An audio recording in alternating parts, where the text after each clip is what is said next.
Caracol Radio. Historias del mundo. Diana Uribe.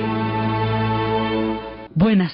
Les invitamos a los oyentes de Caracol que quieran ponerse en contacto con los programas, llamar al 245-9706, 245-9706, o escribir al email diauribe@hotmail.com, diauribe@cable.net.com, o la página web www.diana-uribe.com. Hoy vamos a ver la revolución de los valores, la revolución de Terciopelo, la caída del bloque socialista.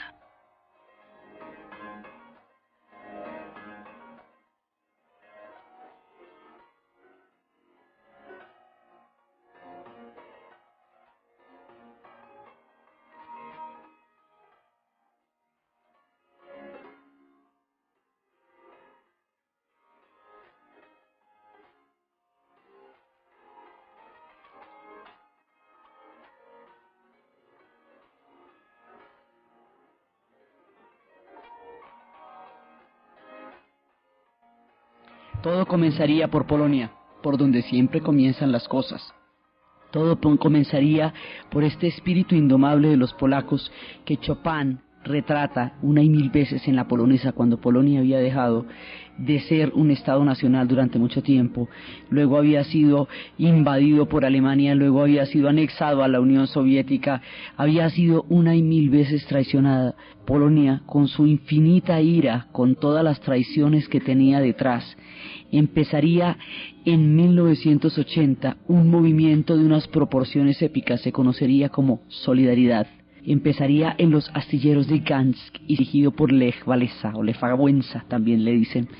En aquella época subió al Vaticano un papa polaco, el primer papa eslavo en la historia del papado, Carlos Wojtyła, conocido como Juan Pablo II.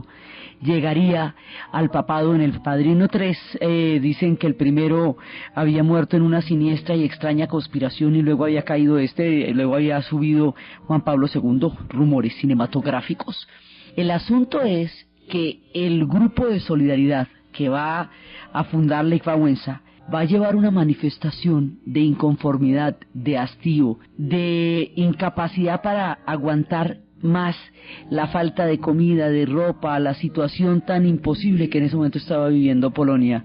Se lo llevaron a un movimiento, pero Lech Wałęsa convirtió este movimiento en una verdadera manifestación, en un proyecto histórico, y llegaron hasta el límite en que lograron legalizarlos, llegaron al punto en que empezaron a cuestionarse las reformas, a mirar a ver si era posible una salida. Duraron 15 meses en este experimento de buscar un rumbo histórico propio después de tantas veces que los habían traicionado. Pero en 1981 hay un contragolpe de parte de Jaruzelski, que es un militar apoyado en ese momento, en el 81, por la Unión Soviética en la era de Brezhnev todavía. Este movimiento de solidaridad que alcanzó a darle la vuelta al mundo, que durante esos 15 meses alcanzó a mostrar todo lo que podría ser una reforma, va a ser aplastado por un golpe de Estado, lo que lo va a mantener en estado de latencia, porque la represión hizo que la gente estuviera temporalmente guardada, pero solo temporalmente. Ahí ya había empezado una cosa de grandes proporciones. En el momento en que Gorbachov va a entrar de lleno, a renunciar a la carrera armamentista, estos antiguos fantasmas de la rebelde Polonia van a volver a erguirse sobre Europa del Este, y esta vez de una manera definitiva. Hay momentos y días en la historia en que los acontecimientos se precipitan y se desencadenan con tal fuerza, con tal contundencia, que sobrepasan la imaginación humana, que quedan más allá de todos los esquemas, que no hay cómo imaginar que algo así sucedería si no es porque está sucediendo frente a nuestros propios ojos. El año de 1989 sería años más cargados de acontecimientos y transformaciones de la segunda mitad del siglo XX, solo comparable en alguna medida con 1968, donde también se dio un viraje en el pensamiento y en la historia del mundo. En 1989, en un solo año, todo el montaje que habíamos hecho desde la conferencia de Yalta, desde el momento en que, desde el pacto de no agresión entre Hitler y Stalin en el 38, desde el levantamiento de Polonia para poder combatir a los nazis cuando los soviéticos los dejan solos, desde los pactos de Yalta, desde la política del eje de Europa Oriental, todo el montaje de lo que había sido el Pacto de Varsovia, todo lo que había significado el poderío de la Unión Soviética, todo lo que había sido su sistema de satélites y su zona de influencia, todo va a caer como un castillo de naipes en un solo año, de una manera tal que cuando termine el año el mundo ya nunca volvería a ser igual. Pasaría mucho tiempo para poder entender a cabalidad este desborde de acontecimientos, esta manera como la historia irrumpe en el año 89. Entonces, en ese momento, todo se va a venir abajo. Nuestra historia de la Guerra Fría empezó en Europa Oriental. La montamos desde Polonia y la montamos desde la manera como Stalin reclamó para sí los territorios de la Europa del Este, y como zona de influencia fue cambiando en cada uno de ellos los partidos gobernantes por partidos comunistas en un régimen de partido único que habrían de obedecer solamente a la Unión Soviética. Esto que había venido dándose de esa manera, allí donde empieza, allí terminará. Por donde empieza sus pasos, por allí terminará. Todo el poderío va a terminar donde nuestra historia empezó, en Europa del Este. Entonces hay que prepararnos para el desbordamiento de las fuerzas de la historia, porque los acontecimientos que vamos a narrar aún despiertan el más impresionante asombro de solo imaginarse cómo todo eso sucedió. La clave empieza en Hungría. Si bien Polonia conquistó las bases históricas que harían posible la gran rebelión, si bien ella se anticipó bastante tiempo al momento en que esto tendría la posibilidad de ser, es Hungría la que va a dar la clave para que los acontecimientos se vayan a desatar como una reacción en cadena.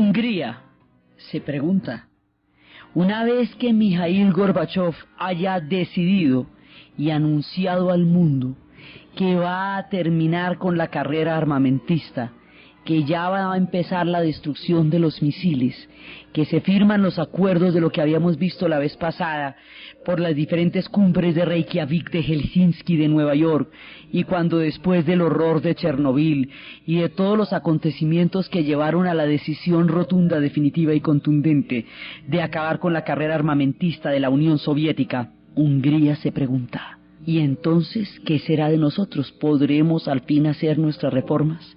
Hungría, lo mismo que todos los demás países de la Unión que están ligados a la Unión Soviética, los de Europa del Este, pues la misma crisis económica que va a afectar a la Unión Soviética, la misma incapacidad para manejar la economía, la misma situación de transformación y de evolución tecnológica que supuso el microchip, o sea, el computador, los computadores, la informática como sector punta de la tecnología, que haría que el tiempo de los altos hornos, de la de carbón y del acero, quedaran en el pasado, y todos aquellos que fueron potencia alrededor de este proyecto económico histórico ya no tuvieran cabida en las nuevas épocas. El mismo problema que le pasa a la Unión Soviética, pues le va a pasar a toda Europa del Este, porque las economías están encadenadas.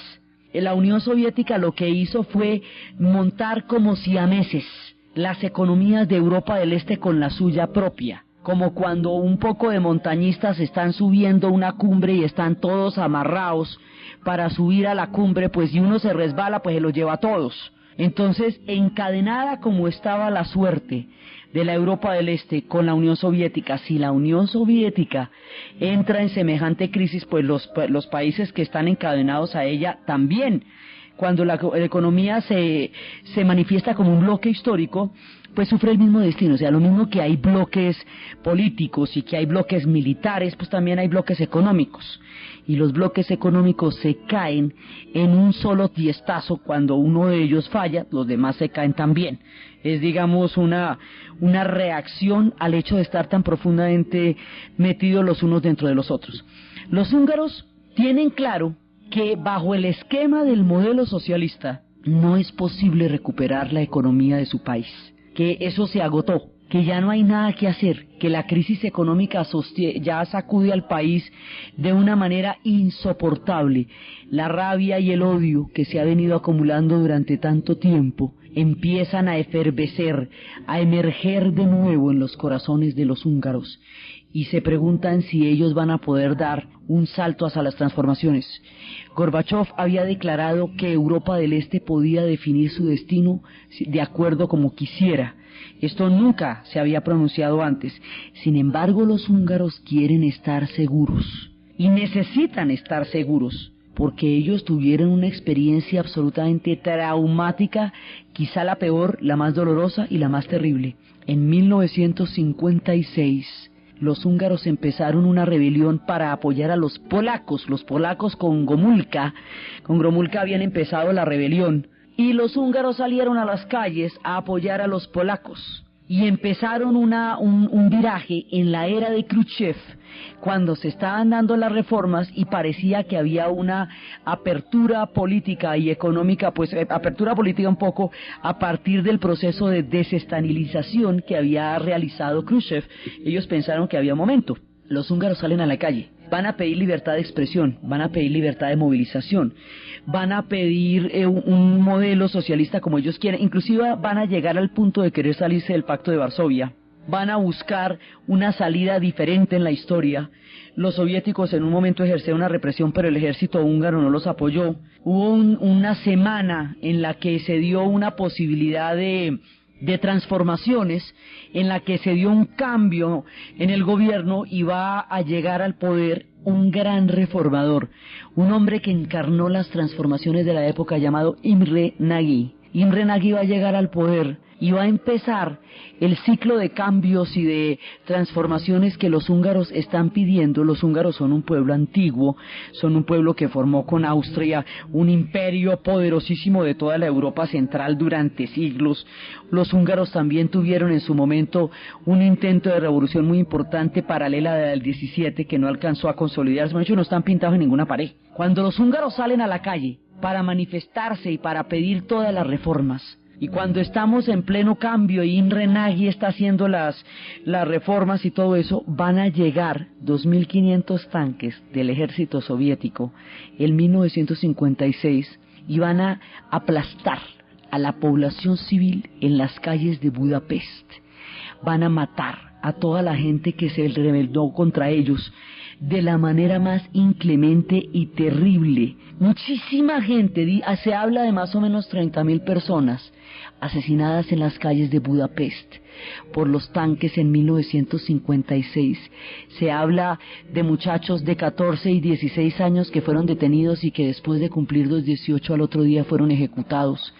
Se habla de todos aquellos que fueron partícipes de esa rebelión, que pagaron con muchísimos años de cárcel, aquellos que quedaron vivos para pagar la cárcel. Se habla de un error histórico, de una tragedia que marcó el corazón de los húngaros y que ahora, en este momento, cuando de nuevo la historia tocaba a su puerta, tendrían que estar, por este mismo motivo, completamente seguros de que no fuera una salida en falso. Tendrían que poder prometer, más allá de toda duda, que su pueblo no volvería a conocer la sangre, la derrota, el odio y la injusticia que los había ensombrecido tanto en 1956. Todos los húngaros emigrantes que se encuentran en el mundo vienen del exilio del 56, y esto aún ardía en su memoria cuando se hizo la pregunta de si sería posible o no un cambio para ellos.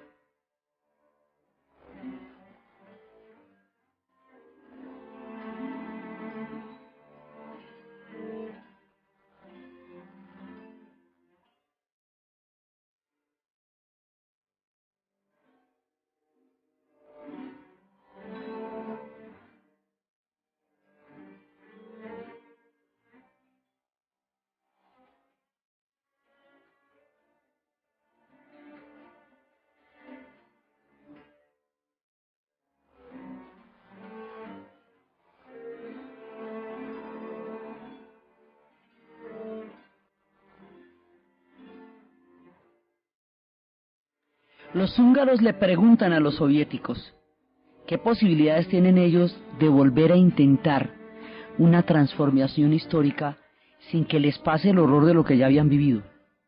Gorbachov claramente le dice a los húngaros que sí se puede y que la Unión Soviética da vía libre a las transformaciones de la Europa del Este. Con su palabra en la mano, el primer ministro empieza las transformaciones, y las transformaciones van a ocurrir a todo nivel. Van a empezar por elecciones. En las elecciones el Partido Comunista queda total y definitivamente derrotado. Van a empezar por una apertura económica. Van a empezar a cambiar esa sociedad de arriba abajo, pero van a empezar por una cosa de una importancia, de un simbolismo. Van a empezar por la rehabilitación de todas aquellas personas cuya reputación y cuyo nombre fue manchado por la infamia después de la rebelión del 56.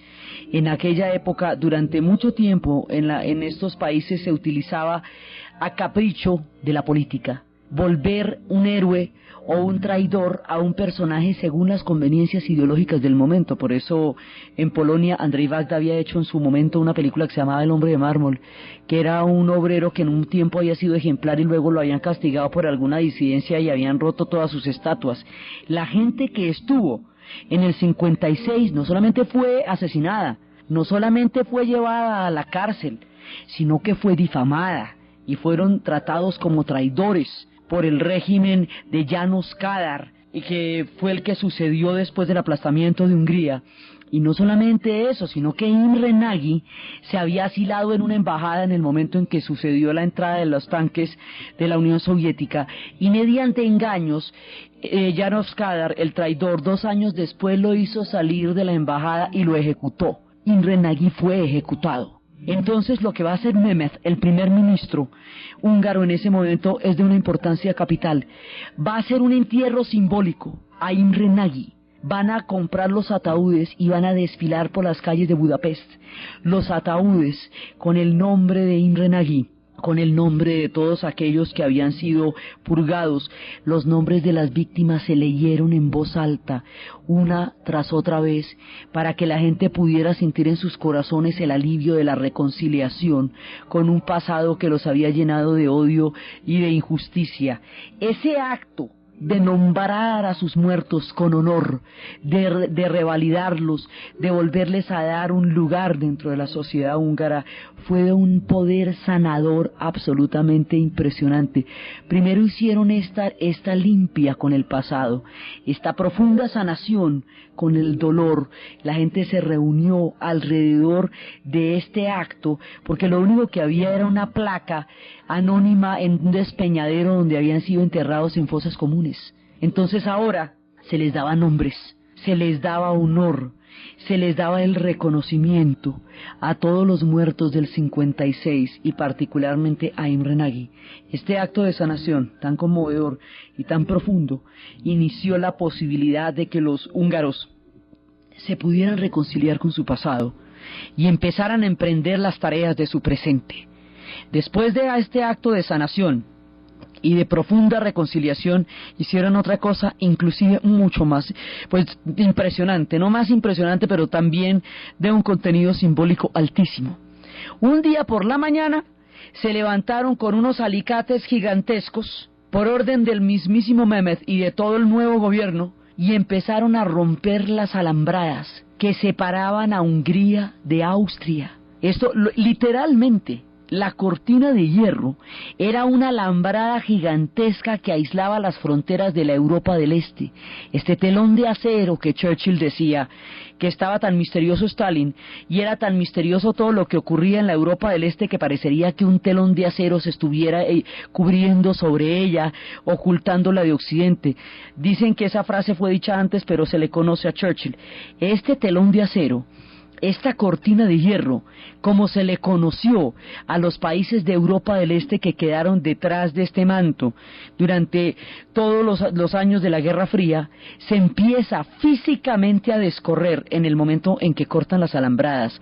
Durante nuestro relato de hoy, alambradas y cinceles, alicates y martillos traerán la libertad a pueblos que fueron durante tanto tiempo oprimidos. Entonces, Simplemente le van a quitar los alicates, van a romper las alambradas y se van donde los austríacos a ver cómo quedaría la vida de ellos, con quienes habían compartido más de 3 siglos de imperio, curiosidad a saber en qué andaban. Los austríacos quedaron absolutamente impresionados de ver a los húngaros llegando por allá después de que Hungría quedaba a 2 siglos y medio de Austria después de todo el montaje de la Guerra Fría. De ahí en adelante, Hungría desata toda la posibilidad de las transformaciones de todos los demás países. Entonces Hungría en ese momento es el primer país que rompe con el orden histórico que había encubierto, digamos, que había determinado la historia de Europa Oriental desde el momento de Yalta en adelante, pues durante toda la Guerra Fría. Entonces, por eso es que, digamos, los húngaros son tan importantes, porque ellos son los que van a hacer eso, y ellos son los que llegan al análisis político, histórico, económico, de la viabilidad que podría tener su país bajo condiciones de socialismo, y cuando llegan a la conclusión de que el socialismo como modelo se había agotado para ellos, es cuando van a empezar a buscar las reformas. ¿Listo? Hungría ya salió. Entonces, cuando Hungría queda libre, cuando Hungría queda en posibilidad de decidir su historia, en ese momento todos los alemanes de Europa, de la Alemania, de la RDA, se van a ir para Hungría de vacaciones. Había más de 750.000 alemanes de vacaciones, alemanes, en ese momento en Hungría. Entonces, cuando estaban todos allí en Hungría, empiezan a pasarse, Hungría saca, digamos, una ley que dice que los alemanes que están en ese momento en Hungría pueden salir hacia Occidente, porque usted no podía sino salir alrededor de los países de la cortina de hierro o de los países del mundo socialista. No podía, digo del mundo socialista pues porque a Vietnam y a Cuba sí podía ir, pero no podía ir a Occidente. Entonces acuérdese, tomó era el tomeo del misterio de los pasaportes, uno se podía avisar pasaporte con países de la cortina de hierro porque si no usted después no podía entrar al mundo occidental, era una cosa complicadísima. Entonces ahora, precisamente, si Hungría no daba la salida, pues los alemanes tampoco se hubieran podido quedar encerrados allá. Entonces Alemania le dan la salida a Alemania del Este, y los alemanes del Este empiezan por la vía de Hungría a llegar a Austria, y por la vía de Austria a pasar al otro lado, a la Alemania Occidental, a la RFA, República Federal Alemana, pero en millones, o sea, es una marcha impresionante de gente que va pasando por allá. Entonces cuando ven eso, tratan de cerrar la frontera por el otro lado. Todo el mundo se está dando cuenta que los cambios son inevitables. Los húngaros ya lo han asumido, los checos lo asumirán después, pero el único que no se ha enterado del asunto es el dirigente de la RDA, Honecker, momificado también como su compadre Brezhnev y todos aquellos que habían muerto de momismo en el último programa. Este tipo no se entera, y no se entera, tanto que Gorbachev tuvo una reunión con él y con todos los líderes de la Europa Oriental para plantearse lo que estaba pasando, y este tipo no se dio por enterado. Ni él ni Ceausescu, el gobernante rumano, se enteran ni se quieren enterar de los cambios, ni los quieren permitir, ni quieren aceptar que la Unión Soviética se vaya de su lado, nada de eso. Entonces Honecker va a estar completamente marginado de todas las transformaciones porque sencillamente no las quiere ver y punto.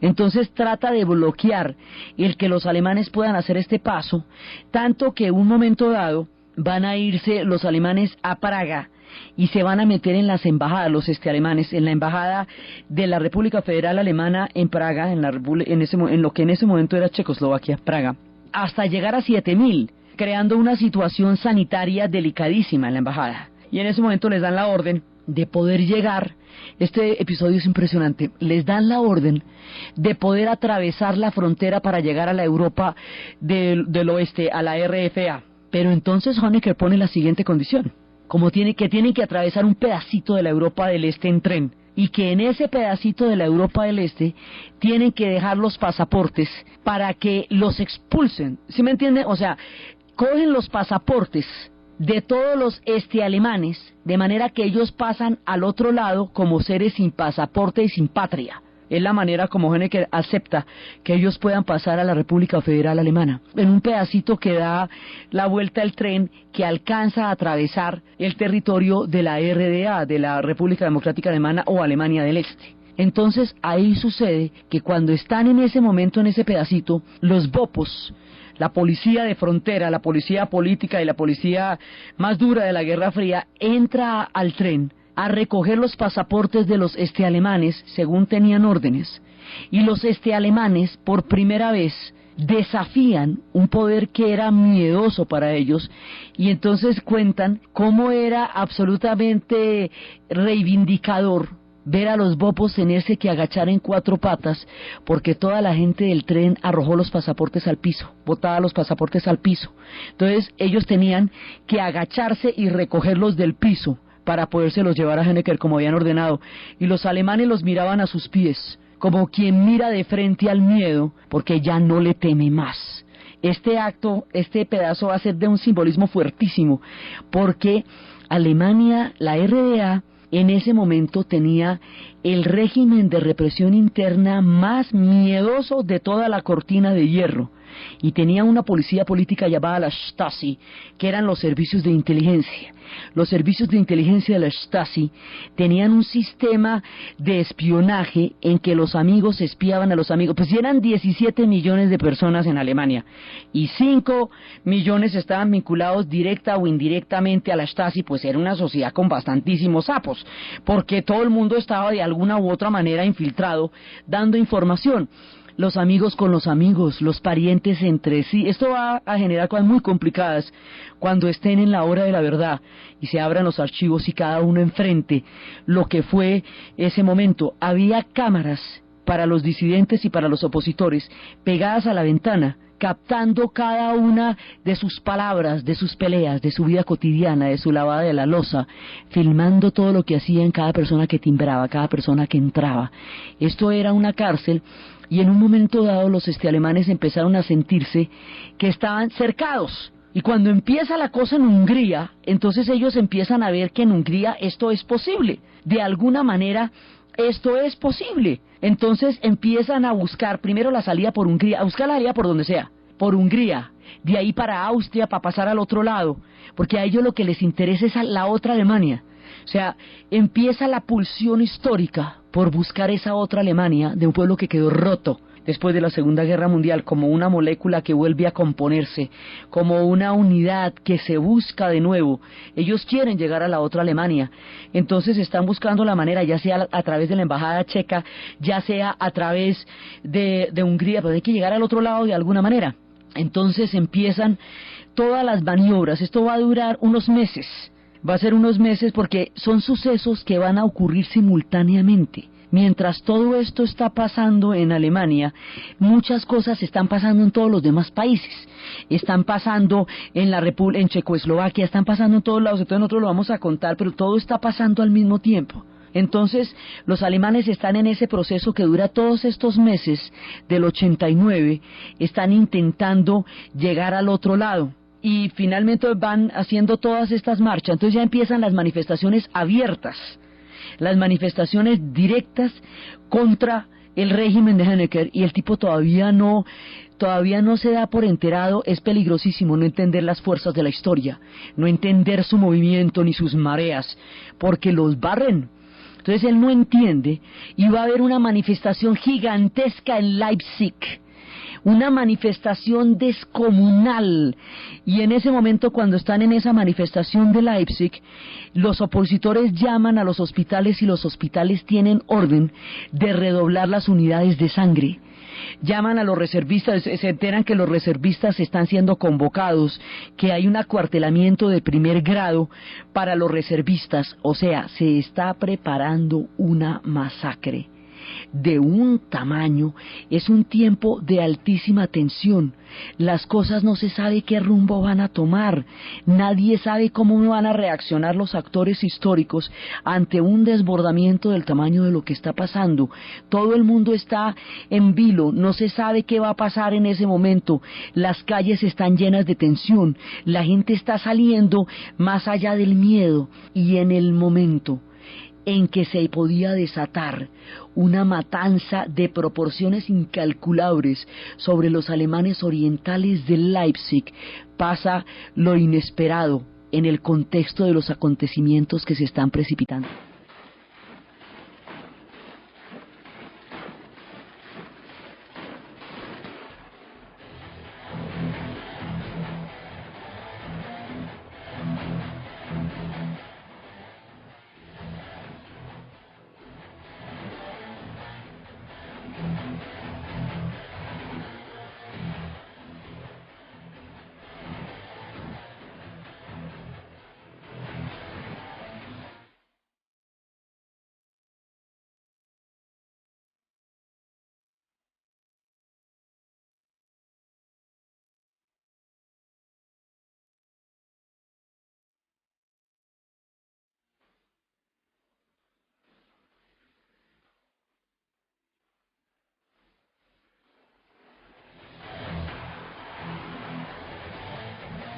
En el momento de mayor suspenso, cuando se puede desencadenar una masacre del tamaño de lo que parecería estar preparándose para los habitantes de Leipzig. También los alemanes habían tenido lo suyo en el 53 cuando intentaron las reformas y también los aplastaron a ellos, o sea que eso ya lo conocían. En ese momento, cuando las cosas están en su punto más álgido, el embajador de la Unión Soviética en la RDA recibe la orden directa de Gorbachov de retirar los tanques y los aviones. La Unión Soviética no va a intervenir en las manifestaciones de los alemanes para buscar las reformas. Al no intervenir la Unión Soviética, la masacre sería por cuenta única y exclusiva del ejército alemán contra los propios alemanes, dirigida por Honecker en lo personal. Esto ya queda muy cuesta arriba, o sea, ya tampoco. Usted puede con la Unión Soviética y el Pacto de Varsovia aplastar un movimiento como lo hicieron en Polonia en los 50, en el 52, en Berlín en el 53, en Hungría en el 56 y como lo harían con los checos después en el 68. Pero usted no puede solito. Sin el apoyo de la Unión Soviética no es posible nada porque por cuenta y riesgo propios esto ya no es posible. Entonces la orden directa, es decir, aquí la Unión Soviética dicta la política y Gorbachov le da el embajador. Imagine lo que era el embajador de la Unión Soviética en la RDA en ese momento, pero era como el presidente, o sea, un poquito más, porque ellos eran parte del bloque de la Unión Soviética. Si el tipo dice no va, punto. Y como no va, las manifestaciones siguen su curso. Ellos alcanzaron a esperar la masacre y de pronto, ¿cómo les parece que no los mataron? Si cuando los acontecimientos parecían llegar a un punto aterrador, no los mataron. Entonces las manifestaciones seguían y seguían. Era una época increíblemente tensa porque al mismo tiempo estaba sucediendo lo de la plaza de Tiananmen. Al mismo tiempo, cuando la China intentó, surgió un movimiento de reforma y de democratización de la China. En ese momento les mandaron los tanques a los estudiantes en Beijing y la imagen del estudiante frente al tanque que habría de pasarlo por encima estremeció al mundo y todos los chicos de Tiananmen fueron brutalmente reprimidos. Eso también podía pasar. ¿Cómo estaría de tenso el ambiente que en todas las entrevistas retrospectivas que hay en los documentos de la época, el mismo George Bush papá, estamos hablando del padre, decía que la cautela con que los Estados Unidos tendría que proceder ante una situación como la que estaba pasando era inmensa, que ellos tenían que ayudar a Gorbachov en lo que necesitaran, porque acuérdense que eso es entre dos, no es entre la Unión Soviética y los Estados Unidos. Entonces a todas estas los Estados Unidos, ¿qué pensaba de todos estos acontecimientos? Entonces en un momento dado los Estados Unidos dice, quietos en primera. No se puede tener ningún tipo de actitud ni triunfalista. Bush papá decía, no podemos tener actitudes triunfalistas, no podemos tener actitudes provocadoras, porque hay sectores sumamente conservadores que podrían verse provocados. Digamos, la caída de un imperio requiere dignidad, y usted no puede ir a burlarse de ellos, ni puede provocarlos, pues uno sabe hasta qué punto eso pueda revertir el carácter de los acontecimientos. Entonces, quietos en primera, además porque decían, la Guerra Fría está a punto de caerse, pero no sabemos si esto es necesariamente después de las buenas. O sea, ¿quién nos dice que esto después de las buenas? ¿Qué tal que esto sea con la sangre del mundo, como ya ha pasado antes en esos mismos países? Entonces la actitud de los Estados Unidos era como la de un gato cuando está en un jardín mirando hacia un objetivo. Quieto, quieto, quieto, quieto, porque cualquier movimiento puede revertir o variar dramáticamente el orden de los acontecimientos. Entonces las cosas se van desenvolviendo y se van desenvolviendo y los acontecimientos se hacen cada vez más impresionantes. Hay un momento en que Gorbachov fue a Alemania antes de la manifestación de Leipzig y los alemanes le empezaron a gritar en alemán, ayúdanos Gorbi, ayúdanos Gorbi. Y al tipo le preguntan, ¿usted habla alemán? Dice un poco, ¿y entiende lo que le están diciendo? Dice, sí, yo entiendo lo que me están diciendo. Y entonces le dijeron, bueno, es que esto ya es el fin. Y efectivamente era el fin. Entonces, a partir de ese momento, ya la cosa es imparable. Y después entonces los alemanes entienden que con Honecker no se va a poder hacer pues ningún tipo de reforma porque el hombre tiene el mismo formol en las orejas que tenía en su momento en la era de los soviets. El tipo tiene el mismo formol en las orejas, entonces no sé de la era de Brezhnev. Entonces simplemente lo quitan de ahí y va a subir Egon Krenz, que va a liderar los procesos de cambio. En ese momento, cuando sube Egon Krenz hay una declaración. La declaración dice lo siguiente: iba a entrar en vigor durante las siguientes 24 horas, o sea, después de 24 horas iba a entrar en vigor. Pero en ese momento, cuando le preguntan en una rueda de prensa, hay una confusión.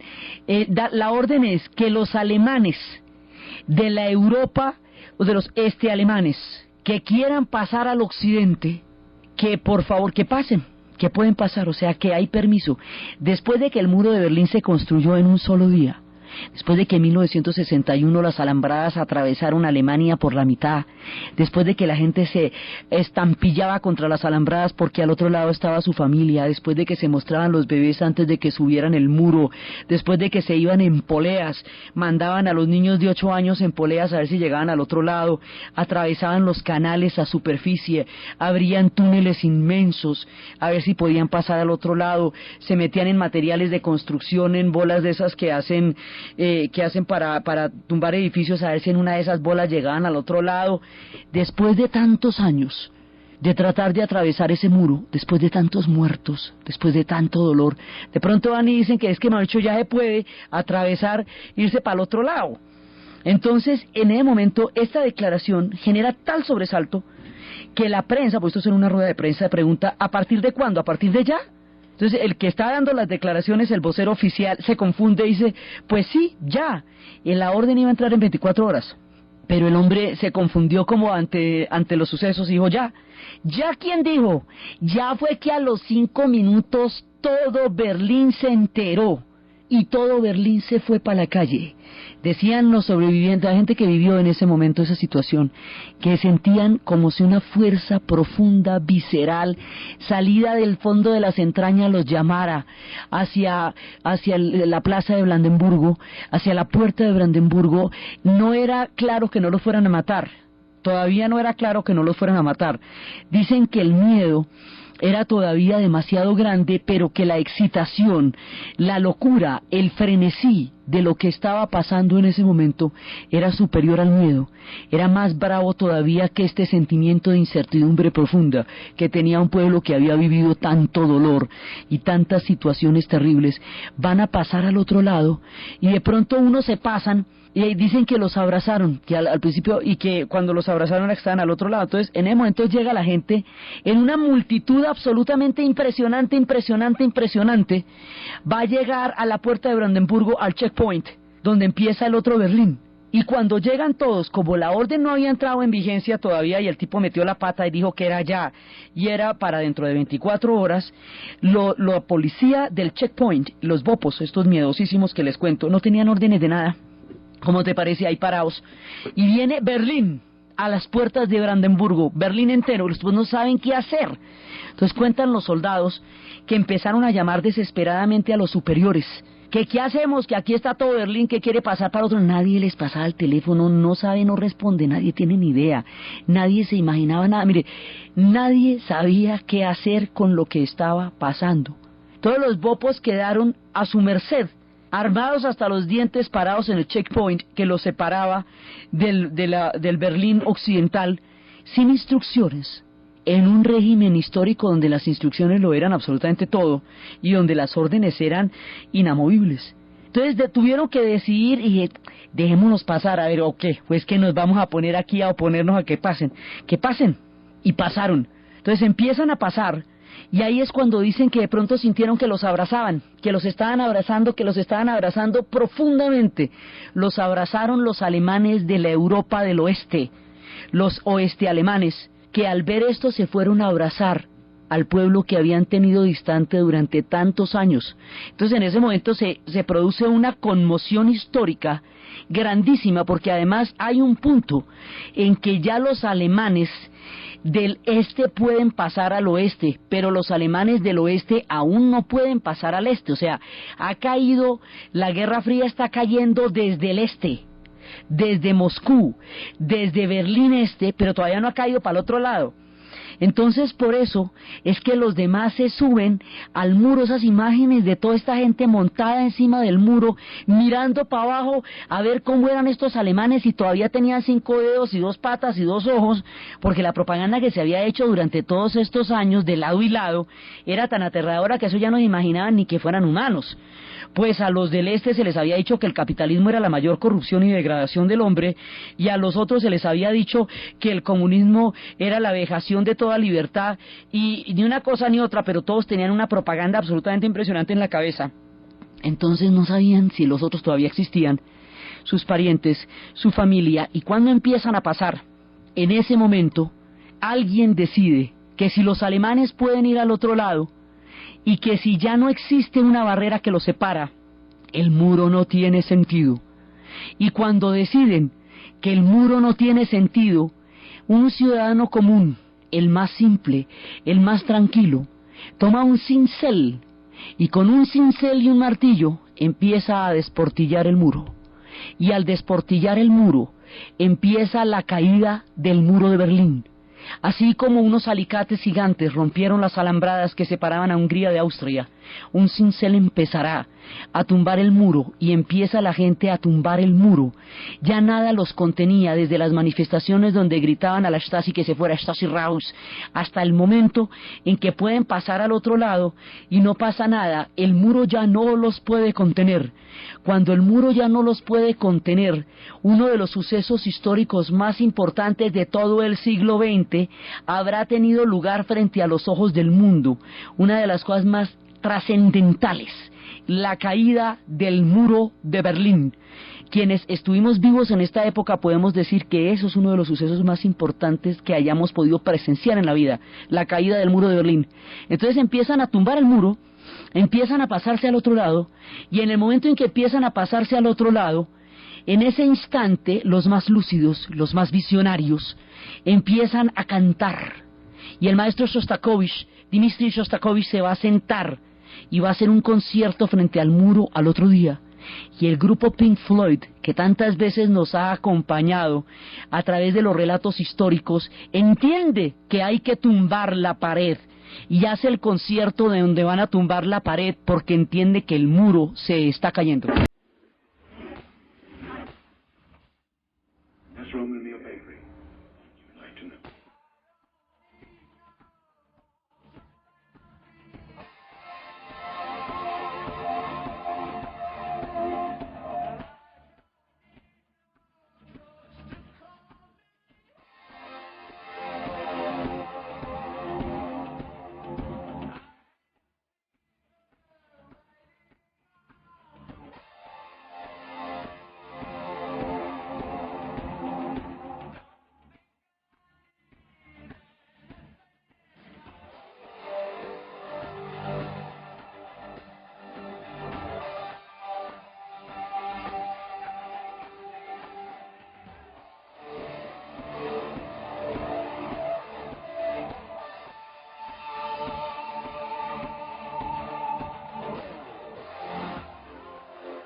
Los acontecimientos habían llegado a un punto límite.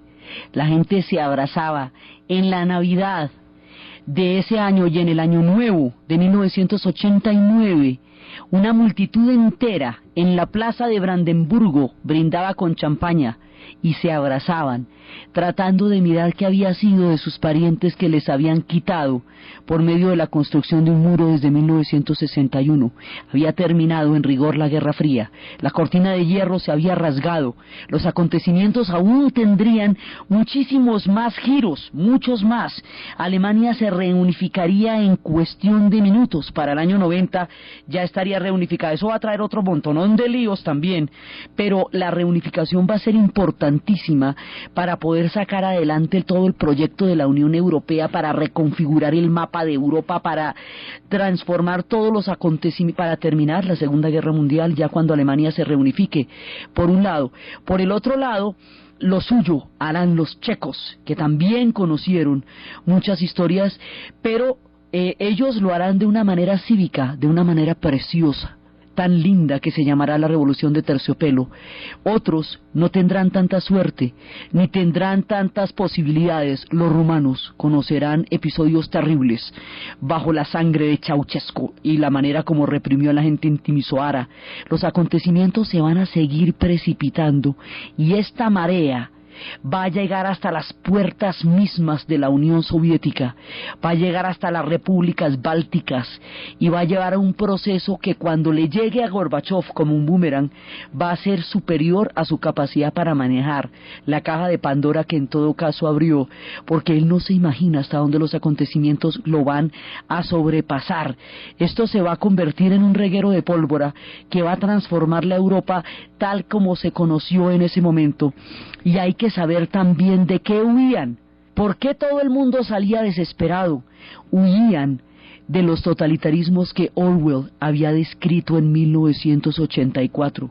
Huían del mundo del gran hermano que Orwell había escrito, habiendo sido él comunista, al ver los modelos que Stalin había creado en nombre de la utopía.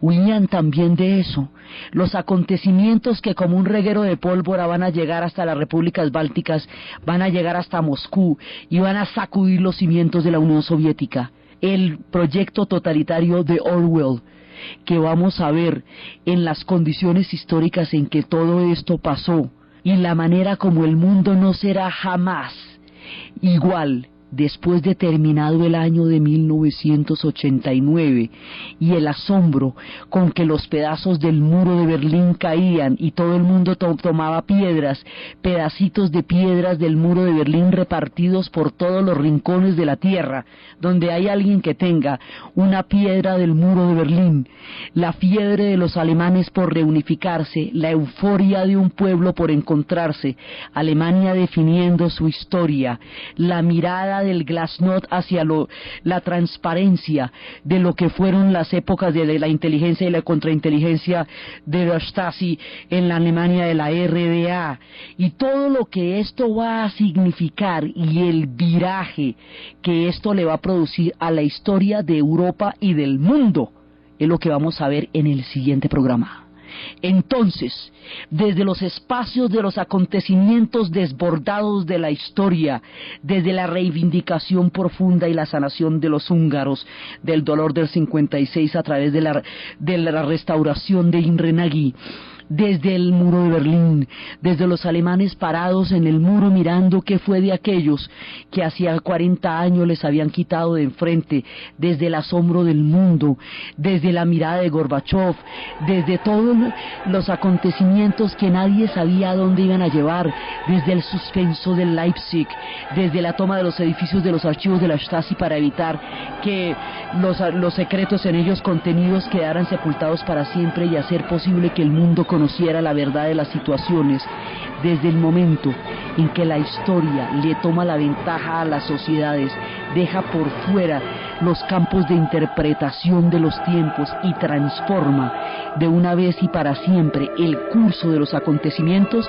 En la narración de Ana Uribe, en la producción